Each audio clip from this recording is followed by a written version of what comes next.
Atzo mangolino, esaten eutzan, maiertz batetik bestera.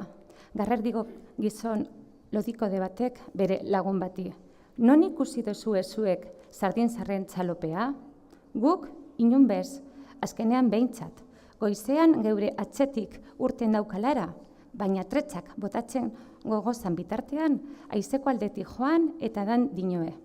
Esnepeleelak ikusi ez dau azkenengo, ez da, lapikotxu? Nik ez dute zer ikusi, erantzun eban lapikotxu, esnepeleen txalopak. Ipargoitik etorren aizeak lehenengo braztadea aurpegian emon deuskunean.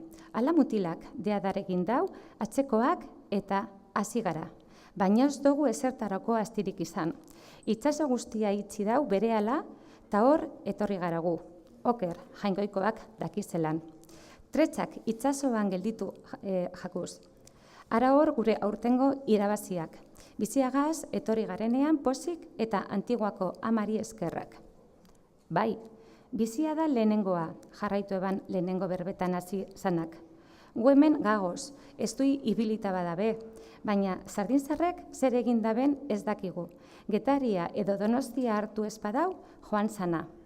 Zumaian be sartu zeikean, zinoan, oraindiko aurik zabaldu ezeban gazte batek. Eta mangolino kostera, Zumaian? Etxara txarra be, mielga.